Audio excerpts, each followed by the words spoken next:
বন্ধুরা, কল্পনা করুন তো গত এক মাস ধরে ভারতীয় রুপির দাম তাসের ঘরের মতো ভেঙে পড়ছে।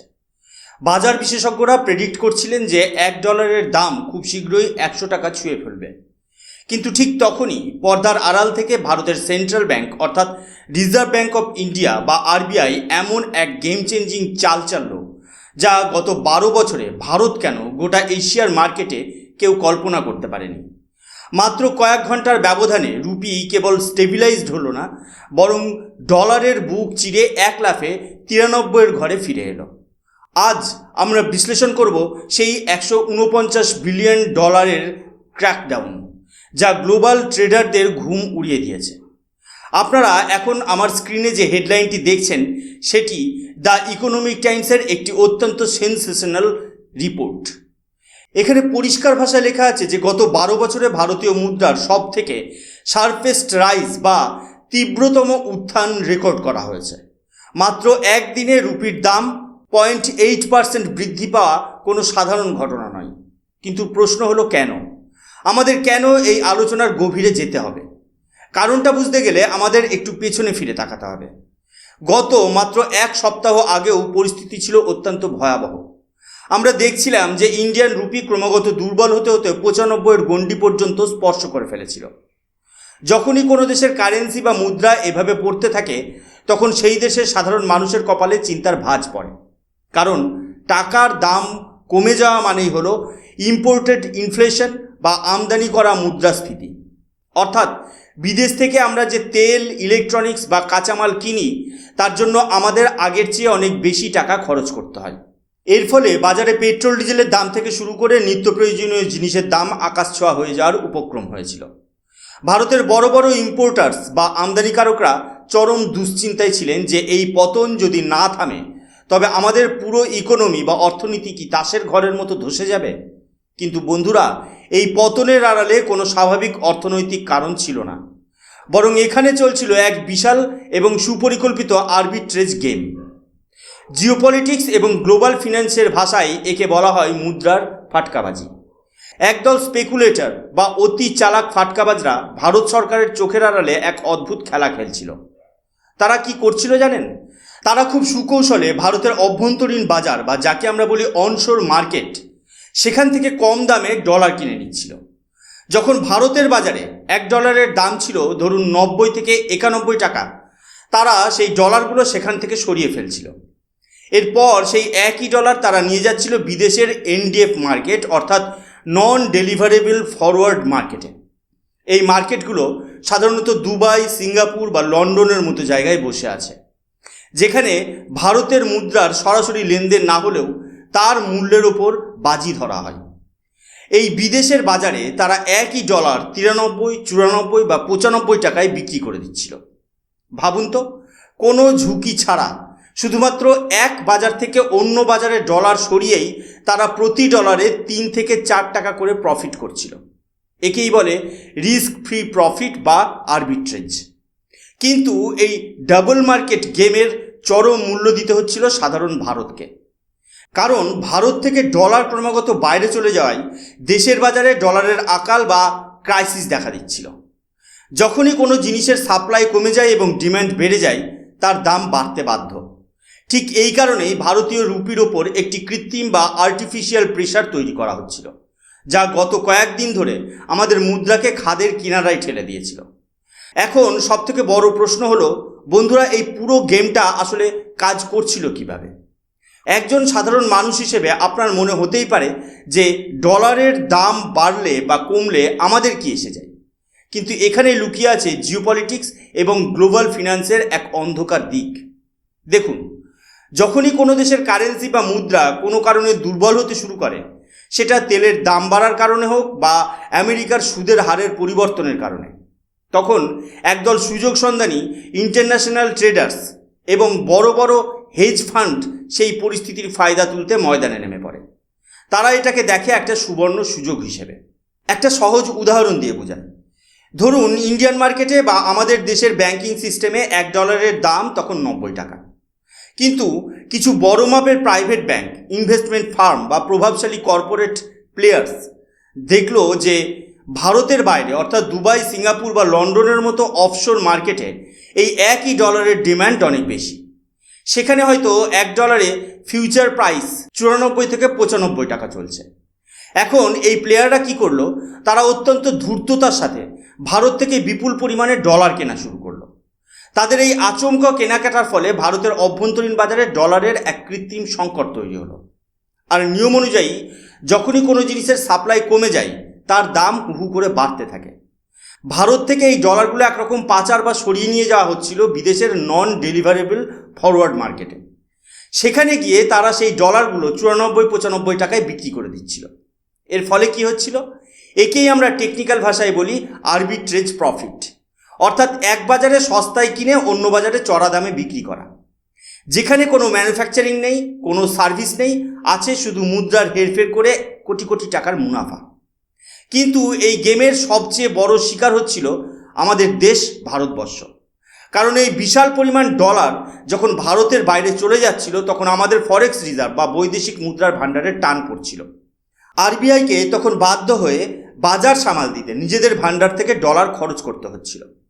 এর ফলে একদিকে যেমন রুপির ডিম্যান্ড কমে যাচ্ছিল, অন্যদিকে ডলারের আধিপত্য বেড়ে যাচ্ছিল, যার সরাসরি প্রভাব পড়ছিল আমাদের এবং আপনার পকেটে। কারণ ডলার যত শক্তিশালী হচ্ছিল আমাদের ইম্পোর্ট কস্ট বা আমদানি খরচ তত বাড়ছিল। বন্ধুরা, এই আরবিট্রেজ সিন্ডিকেট আসলে একটি ইকোনমিক স্যাবোটেজ বা অর্থনৈতিক অন্তর্ঘাতের মতো কাজ করছিল। তারা ভারতের মুদ্রাকে দুর্বল করে নিজেদের পকেট ভরছিল। আর ঠিক এই পয়েন্টেই আরবিআইয়ের ধৈর্যের বাঁধ ভেঙে যায়। আরবিআই বুঝেছিল যে যদি এই গেম এখনই বন্ধ না করা যায় তবে রুপির পতন কোনোভাবেই রোখা সম্ভব না। আপনারা এখন আমার স্ক্রিনে আউটলুক বিজনেসের এই বিশেষ রিপোর্টটি দেখতে পাচ্ছেন। এই আর্টিকেলটি খুব ভালো করে লক্ষ্য করুন। এখানে একটি অত্যন্ত গুরুত্বপূর্ণ শব্দ ব্যবহার করা হয়েছে, সিস্টেমেটিক প্ল্যান। বন্ধুরা, এই জয়ের জন্য কিন্তু রিজার্ভ ব্যাঙ্ক অফ ইন্ডিয়াকে অনেক বড়সড় ঝুঁকি নিতে হয়েছে। আসলে আরবিআই হঠাৎ করে এই পদক্ষেপ নেয়নি। তারা গত কয়েক সপ্তাহ ধরে লক্ষ্য করছিল যে বাজার কিভাবে ম্যানিপুলেট করা হচ্ছে। প্রথমে আরবিআই একবার চেষ্টা করেছিল ব্যাঙ্কগুলোর ওপর কিছু ফরেক্স রেস্ট্রিকশন বা বিধিনিষেধ চাপাতে। তারা ভেবেছিল হয়তো ছোটোখাটো কিছু নিয়মের কড়াকড়ি করলেই এই ডলারের খেলা বন্ধ হয়ে যাবে। কিন্তু দেখা গেল সেই ফেজ 1 পদক্ষেপটি খুব একটা কাজ করেনি। কারণ বড় বড় কর্পোরেট প্লেয়াররা নিয়মের ফাঁকফোকর খুঁজে নিয়ে বিদেশের বাজারে তাদের এই আরবিট্রেজ গেম চালিয়ে যাচ্ছিল। ফলে রুপির পতন থামছিল না। আর ঠিক এই পয়েন্টে আরবিআই তার সব থেকে বড় অস্ত্রটি বের করলো, যাকে আমরা বলছি ফেজ 2 ক্র্যাকডাউন। আরবিআই এবার সরাসরি যুদ্ধের ময়দানে নেমে পড়ল। তারা ব্যাংক এবং ট্রেডারদের জন্য একটি অত্যন্ত কঠোর ফতোয়া জারি করলো। আরবিআই সাফ জানিয়ে দিল, কোনো ট্রেডার বা ব্যাংক যদি একবার তাদের ফরেক্স ডেরিভেটিভ কন্ট্রাক্টস ক্যান্সেল বা বাতিল করে তবে তারা সেই একই কন্ট্রাক্ট আর কখনোই রিবুক বা পুনরায় বুক করতে পারবে না। সহজ কথাই আপনাদের বুঝিয়ে বলি, ধরুন একজন ফাটকাবাজ বা স্পেকুলেটর ভাবলো যে আজ ডলার নিয়ে বাজি ধরবে, আবার পরিস্থিতি বেগতিক দেখলে সেখান থেকে পিছিয়ে আসবে। আরবিআই এই পিছিয়ে আসার রাস্তাটাই চিরতরে বন্ধ করে দিল। আপনি যদি একবার পজিশন থেকে বেরিয়ে যান তবে আপনি আর ফিরে আসতে পারবেন না। অর্থাৎ ফাটকাবাজদের জন্য পালানোর বা নতুন করে গেম খেলার সমস্ত চোরা রাস্তা বা এক্সিট রুট ব্লক করে দেওয়া হলো। এই একটি নির্দেশের প্রভাবে কি হলো জানেন? গ্লোবাল মার্কেটে এক বিশাল ভূমিকম্প হয়ে গেল। সিঙ্গাপুর, দুবাই এবং লন্ডনের অফশোর মার্কেটে যে ট্রেডাররা ভারতীয় রুপির পতনের ওপর বাজি ধরছিল তারা হঠাৎ করে প্যানিক মোডে চলে আসে। তারা বুঝতে পারে যে ভারতের কেন্দ্রীয় ব্যাংক এবার আর শুধু দেখছে না, বরং এবার প্রহার করছে। এই প্যানিক বা আতঙ্কের ফলে সেই ট্রেডাররা বাধ্য হয়ে তড়িঘড়ি তাদের কেনা ডলারগুলো বাজারে বিক্রি করতে শুরু করে। আর এটাই ছিল আরবিআইয়ের আসল লক্ষ্য। যখনই আন্তর্জাতিক বাজারে ডলারের এই কৃত্রিম সাপ্লাই বেড়ে গেল, অমনি এই ডলারের দাম কমতে শুরু করলো। আর তার সরাসরি এবং ইতিবাচক প্রভাব পড়ল আমাদের ডোমেস্টিক মার্কেট বা দেশীয় বাজারে। মাত্র কয়েক ঘন্টার মধ্যে রুপি তার হৃত গৌরব ফিরে পেতে শুরু করলো। বন্ধুরা, এভাবেই একটি সুপরিকল্পিত এবং কঠোর প্রশাসনিক সিদ্ধান্তের মাধ্যমে আরবিআই গ্লোবাল ফিনান্সিয়াল মাফিয়াদের এই চক্রব্যূহ তছনছ করে দিল। আপনারা এখন আমার স্ক্রিনে যে রিপোর্টটি দেখছেন সেটি একটি বিশ্ববিখ্যাত জাপানিজ গ্লোবাল রিসার্চ অর্গানাইজেশন MUFG-র। এই রিপোর্টটি যদি আপনি গভীরভাবে পড়েন তবে অবাক হয়ে যাবেন। তারা বলছে আরবিআই বা আমাদের ভারতীয় কেন্দ্রীয় ব্যাংক আমাদের দেশীয় বাজার অর্থাৎ অনশোর মার্কেট এবং বিদেশের অফশোর মার্কেটের মাঝখানে এমন এক দুর্ভেদ্য দেওয়াল তুলে দিয়েছে যা গ্লোবাল ফিনান্সিয়াল মার্কেটে ভারতের এক বিশাল রণকৌশলগত শক্তি বা ইকোনমিক ডমিনেন্স প্রদর্শন করে। সহজ কথায়, আন্তর্জাতিক ট্রেডাররা যারা ভাবছিল যে ভারতীয় রুপির উপর তারা ছড়ি ঘোরাবে, আরবিআই তাদের বুঝিয়ে দিল যে ভারতের মুদ্রানীতি এখন আর বিদেশের কোনো লবি বা সিন্ডিকেট দ্বারা নিয়ন্ত্রিত হবে না। একেই বিশেষজ্ঞরা বলছেন ড্রাইভিং এ ওয়েজ, অর্থাৎ দুই বাজারের মুনাফাবাজদের মধ্যে এমন এক ফাটল ধরানো হয়েছে যা রুপিকে অনেকটা সুরক্ষিত করে ফেলেছে। তবে বন্ধুরা, সবচেয়ে বড় প্রশ্ন হলো, তবে কি লড়াই শেষ? রুপির দাম কি এভাবেই বাড়তে থাকবে? একদমই না। আমাদের খুব রিয়েলিস্টিক বা বাস্তবসম্মত হতে হবে। জিওপলিটিক্যাল প্রেক্ষাপটে দেখলে আমাদের সামনে এখনও কিছু চ্যালেঞ্জ রয়ে গেছে। সবথেকে বড় ভিলেন হিসেবে এখনও দাঁড়িয়ে আছে ব্রেন্ট ক্রুড অয়েল। আপনারা জানেন যে বিশ্ববাজারে তেলের দাম এখনও ব্যারেল প্রতি 85 থেকে 90 ডলারের ওপরে বিপজ্জনকভাবে ঘোরাফেরা করছে। এখানেই ভারতের আসল দুর্বলতা। ভারত তার তেলের চাহিদার প্রায় 80 থেকে 85% বিদেশ থেকে ইম্পোর্ট বা আমদানি করে, আর এই তেল কেনার জন্য আমাদের ডলারে পেমেন্ট করতে হয়। ফলে আন্তর্জাতিক বাজারে তেলের দাম সামান্য বাড়লেও আমাদের বাজার থেকে বিপুল পরিমাণ ডলার বাইরে চলে যায়, যার ফলে প্রাকৃতিকভাবে রুপির ওপর একটা চরম চাপ বা ডাউনসাইড প্রেশার তৈরি হয়।